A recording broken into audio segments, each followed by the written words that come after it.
Hello guys, so kumusta kayong lahat? So noong nakaraan ay may pinakita ko sa inyo na gaming monitor na gawa siya ng Xiaomi. So ito guys is 34 inches siya na ultra wide screen. So ibig sabihin nun ay dalawang screen pinagsama mo kaya ganyan sobrang haba siya, no. So tinesting natin siya sa iba't ibang gaming handle. Mukha ng ROG Xbox Ally X ng Steam Deck. So may mga nagre-request sa atin na i-testing ko raw siya sa mga console. So meron ako ditong 4 na console. So meron akong PS5, meron akong Xbox, meron akong Switch 1, syempre meron rin akong Switch 2. So titingnan natin guys kung ano yung magiging itsura niya kapag tinesting natin siya sa console. Kapag sa PC gaming handle, pwede mong i-adjust yung kanyang setting. Di ba pwede mo siyang gawing 4K, pwede mo siyang gawing HD lang, pwede mo siyang gawing ultra wide. Pero alam ko kasi guys sa console ay fixed talaga yung kanyang resolution. Kaya hindi mo guys pwedeng bago-baguhin yung resolution sa mga console. Okay, so titingnan natin ngayon guys, ititesting natin tong 4 na to kung ano yung magiging itsura niya dito sa ultra wide na monitor ng Xiaomi.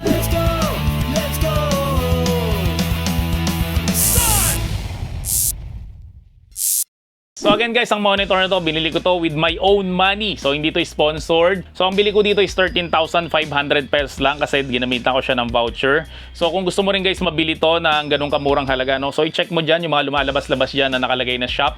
So i-click mo lang yon para dito ka talaga mapunta. Tapos gamitan mo siya ng voucher para mabili mo rin siya sa murang halaga. Okay, kung hindi mo makita yung mga shop dyan, so i-check mo lang yung comment section or yung description section kasi madalas ako maglagay ng mga link doon kung saan ko guys binibili yung mga pinapakita ko dito sa vlog na to. So nakita nyo naman, umaandar siya, gumagana siya, dumating siya sa akin nang wala siyang sira. Legit yung mga link na nilalagay ko dyan kasi bago kayo ma-scam, ako muna may scam. Syempre, kapag di dumating sa akin yan, ibig sabihin scam yun. So again, para hindi kayo ma-scam guys, i-check nyo yung mga shop na nilalagay ko dyan or yung mga links sa comment section and syempre sa description section ng bawat video guys ng channel ko. So konting commercial lang para may pambili tayo ng next handheld na i-review. Meron kasi kaming 20,000 mahigit na collection ng mga retro games. So kung gusto mo guys mag-avail nito, so hanapin mo lang kami sa FB Gadget Syndrome at sabihin mo lang na napanood mo tong video na to para ibigay sa iyo yon ng 199 pesos lang. So balik na tayo sa pinapanood mo. So unahin na natin guys, syempre dito tayo yung maraming may-ari na to,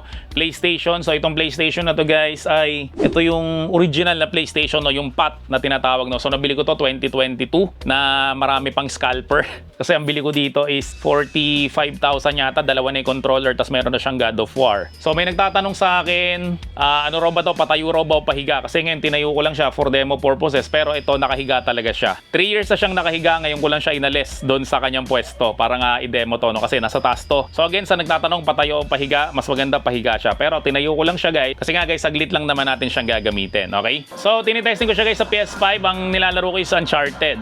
So kapag nagpunta ka dito, tapos nilagay mo siya sa options, tapos display, so wala kang makikita na kahit anong settings siya na pwede mong palitan yung settings ng iyong resolution or pwede mo siyang gawing widescreen, no? So ang nangyari dito guys, naka full screen pa rin siya pero naka-stretch siya. So hindi siya magandang tingnan para sa akin pero at least malapad siya, mahaba siya. Pero ang pangit tumaba yung karakter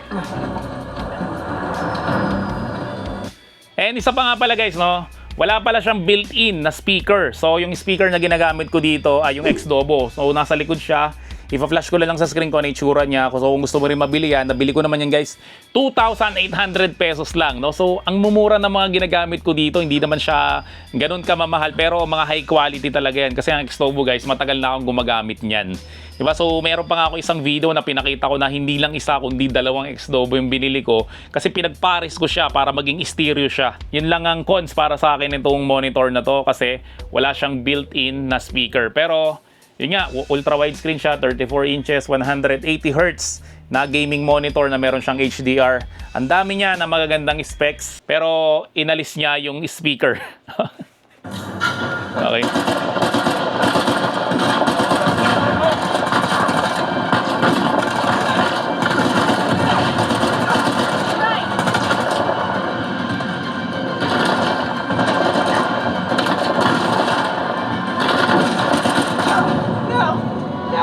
Patay. Ang hirap magsalita habang naglalaro. Isa pa nga, try pa nga natin isa pa.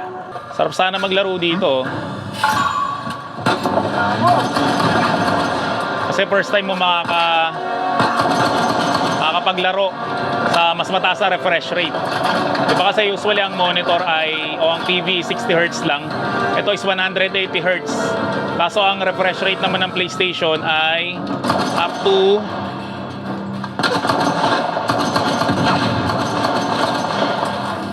ano lang, 120Hz. Pero alam ko itong Uncharted 60Hz lang to eh. Nakalock siya.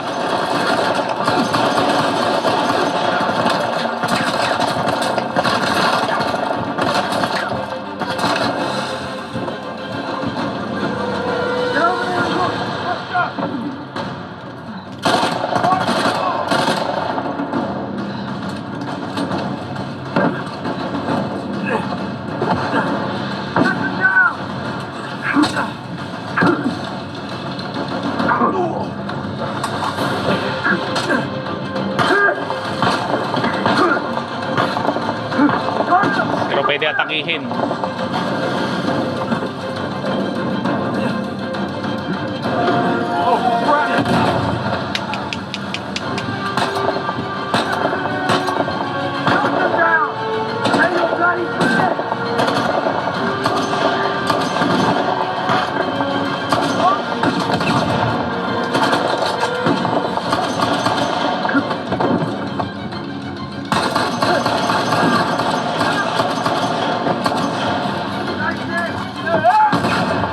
Shucks.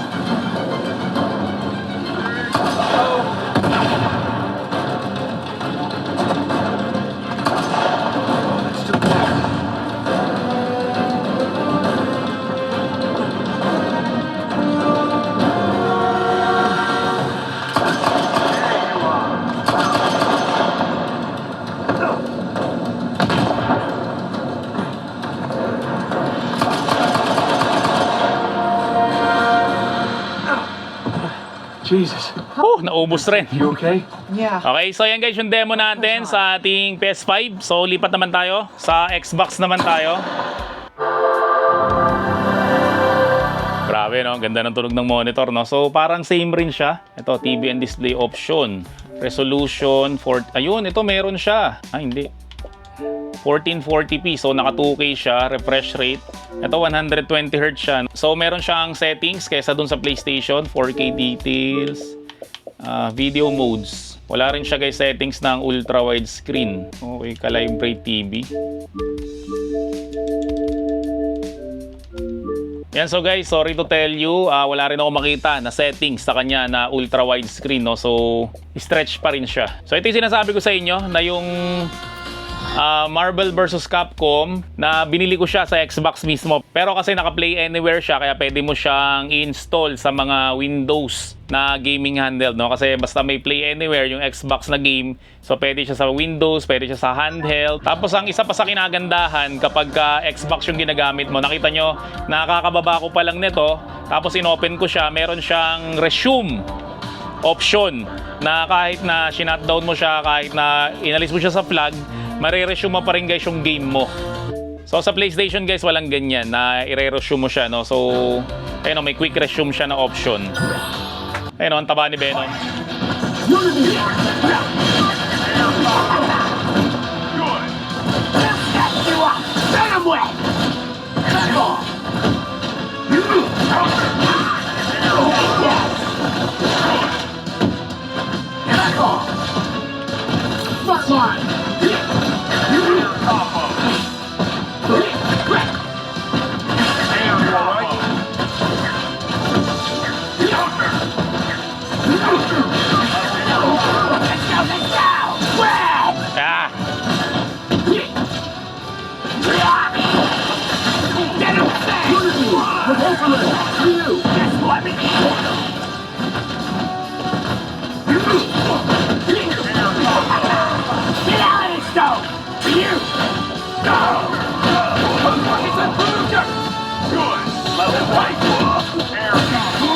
Hadouken!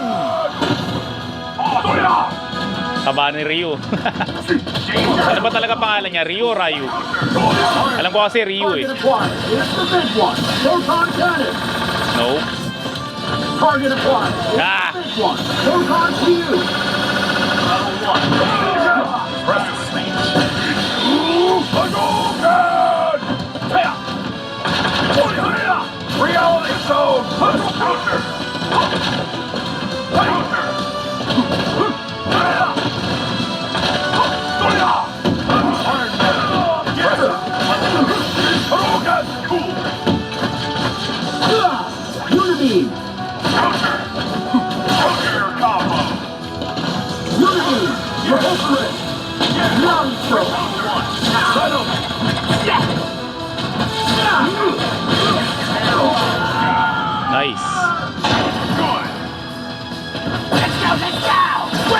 Yeah. Battle's not finished yet.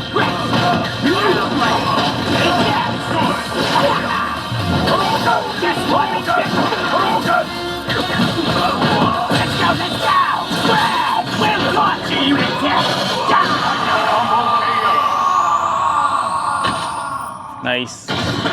Super. So, hindi rin maganda guys yung aspect ratio niya, naka-stretch rin siya. Okay, no? So, testing naman natin sa iba pa. So, dito naman tayo guys sa Nintendo Switch 2. Kunin ko lang yung Joy-Con. The TV connected supports HDR. Okay, so adjust natin. So, dito tingnan natin kung may setting siya. Internet, accessibility. Mukhang wala rin to. Okay, yan ang problema sa console, no? Hindi mo pwedeng bago-baguhin display. TV resolution. Automatic lang eh. Adjust screen size. Okay, so ganun rin siya. 120 Hz, HDR. Okay, wala rin siyang settings para sa ultra wide, no. So ganyan rin itsura niya. Okay, so testingin nga natin 'to.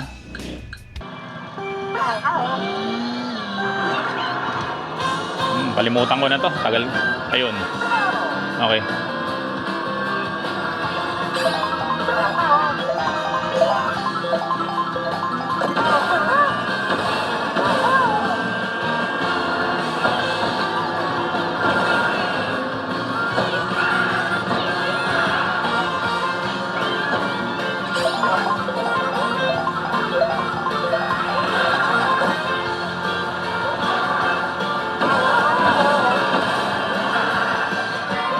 Sarap maglaro eh, oh.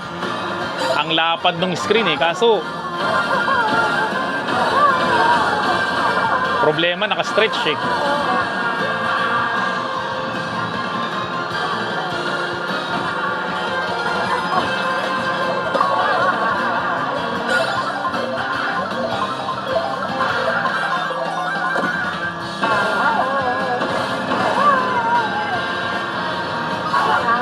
Oh man.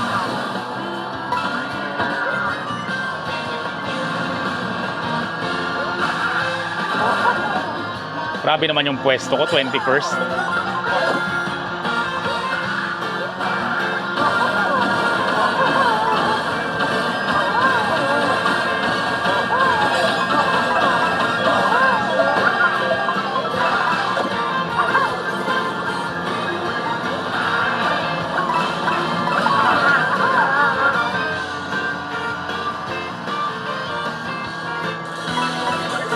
Last round.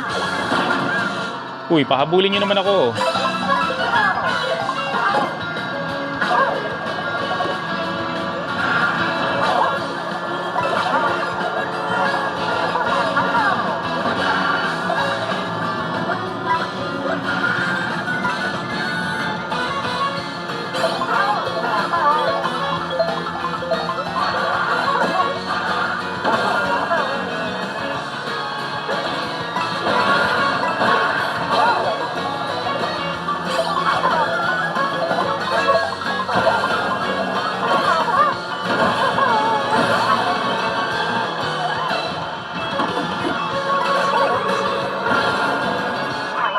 Bubble pa.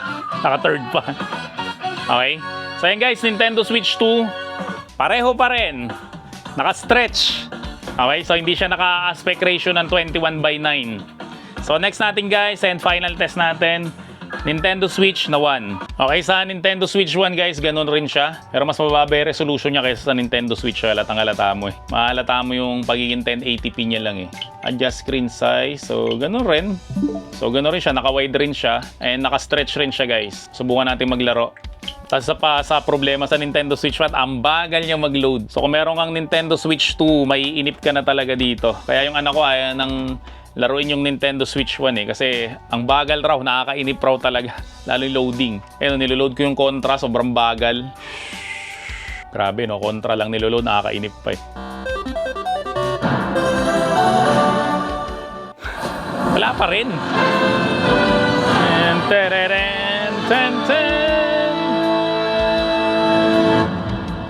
Loading na naman. Kainip no? Sa PS5 saka sa Xbox, mamimiss nyo yan eh, mga loading screen na yan. Kung lagi ka naman nasa harapan ng TV mo and syempre hindi ka naman laging on the go, So, mas maganda guys, console yung bilin mo kaysa sa mga ganito. Itong ROG Ally X and syempre, itong Steam Deck. Yan, console guys. Maganda yung console. Gusto mo ng magandang graphics, syempre PS5, saka Xbox. Pero kung gusto mong console type, and pwede mong dalhin kahit stand rin, so Switch 2. Switch 1 kasi, ayun o, tingnan nyo naman, bagal mag-load. So, sa susunod gagawa tayo ng content, no? PS5 naman, kung worth it pa ba siya ngayon 2025. And syempre, itong Xbox, kung worth it pa rin ba siya ngayon 2025. So, gawa tayo ng mga content tungkol dyan. Nakakatuwa yung latest na, yung latest na reels ni Dino. Kaya si Dino, di ba, si bro? Dapat pupunta ako nun nung pumunta sa Pilipinas yun. Kaso, sobrang na-busy lang talaga nun Sabi niya, worth it pa bang bumili ng PS5? Sabi nung iba, baka raw lumabas yung PS6, puro na lang baka. Sabi niya nga, dapat nagbe-base tayo sa facts. Hindi dun sa sabi-sabi lang. O sabi nga niya, isa sa mga mamaru, yung mga nagmamarunong. Pag tinatanong ako, kailan ba yung release ng PS6? Kailan ba yung release ng Steam Deck 2? Hindi ko sinasagot Sabi ko, hindi ko talaga alam. Kasi yung iba, sabi nila 2028, 2027, 2026, mas alam pa nila kaysa doon guys sa gumawa ng Steam Deck. Mahirap kasi guys makinig sa mga ganun, sa mga haka-haka, sa mga kuro-kuro lang. So mas maganda pa rin talaga guys, doon tayo sa mga facts. No? Kaya nga ako, pag nag-vlog talaga ako, gusto ko hawak ko yung handheld para facts talaga. Hindi yung binasa ko lang sa internet, pinanood ko lang sa ibang YouTuber, tapos nag-review na ako. So, hindi tayo ganun guys, no? Talagang gusto ko mag-review, hawak ko talaga yung handle para personal experience ko talaga. Ano ba nangyari dito? Ba't ang tagal nito? Hindi pa rin to tapos. Naubos na yung oras ko dito. Kontra lang naman to. Close na nga kita. Kasi may mga nagsasabi na upgrade sila ng upgrade ng kanilang memory, ng kanilang storage para mas maraming games na ma-download, no? So kaya nga ako sinabi ko sa inyo, nung bumili ako guys ng Steam Deck OLED, 512 gig lang, di ko na siya ginawang 1 terabyte para ma-install ko lang guys yung mga talagang essential, yung mga pwede ko lang talagang laruin, yung mga gusto ko lang laruin. Kasi pag masyadong malaki yung storage mo, ganito yung mangyari sa'yo. Katulad nito, ang storage ko nito guys is 1.5 terabyte. Data management, micro SD. So 193 gig pa yung libre. So sobrang laki ng memory card talaga nito kasi nga naka JB siya. So kapag tiningnan nyo lahat ng games ko, sobrang dami nito. Mga 100 siguro to. Yan, hanggang ilalim yan. Puro games yan. Diba? So sobrang dami ng games na naka-install dito. Hindi mo na alam kung ano ilalaruin mo. Para sa akin, mas maganda na maliit lang talaga yung storage para makafocus ka lang dun sa game. Kasi hindi mo na malalaro ng sabay-sabay yan Yun nga yung issue madalas na kapag naka-JB tas sobrang daming game, hindi mo siya talaga siya tinatapos. So sa mga hindi makatapos ng games guys, ito yung mga tip lang naman para sa katulad kong Tito Gamer. No? Unang-una, syempre dapat maliit lang yung storage mo para konti lang yung ma-install mo na game. Pangalawa guys, mas maganda bilhin mo yung games. Kasi pag binili mo yung game, obligado kang tapusin yun kasi binayaran mo yun Hindi ka mukha ng kapag free lang. Alam mo naman, kapag naka-JB yung Nintendo Switch, tinatamad ka na, no? Kasi libre lang naman di ba? Kaya sa Nintendo Switch 2, lahat ng games dito ay binili talaga namin.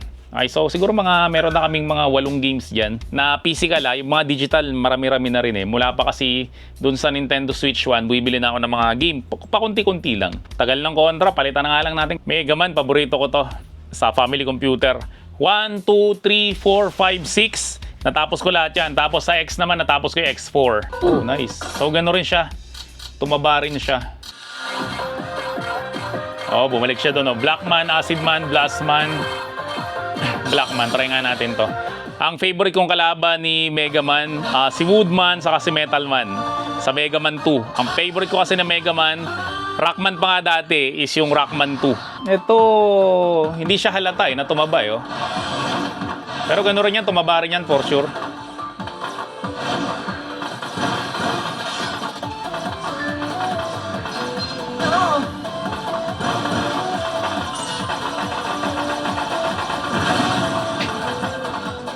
Kayo ba, ano ba yung favorite nyo na Mega Man o Rockman pa dati?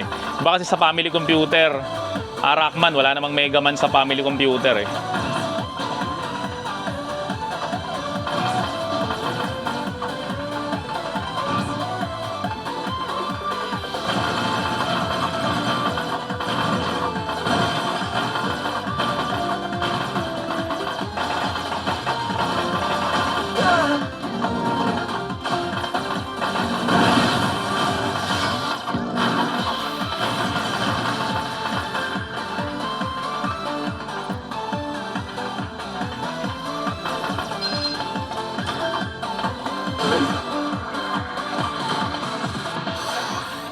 So guys, pare-pareho lang silang lahat, no? PlayStation, Nintendo Switch 1, Nintendo Switch 2, Xbox. So hindi sila compatible talaga sa ultra-wide na monitor, no? So napi-play mo sila pero ang problema, naka-stretch sila. So, maraming salamat sa lahat ng nag-request ng vlog na to.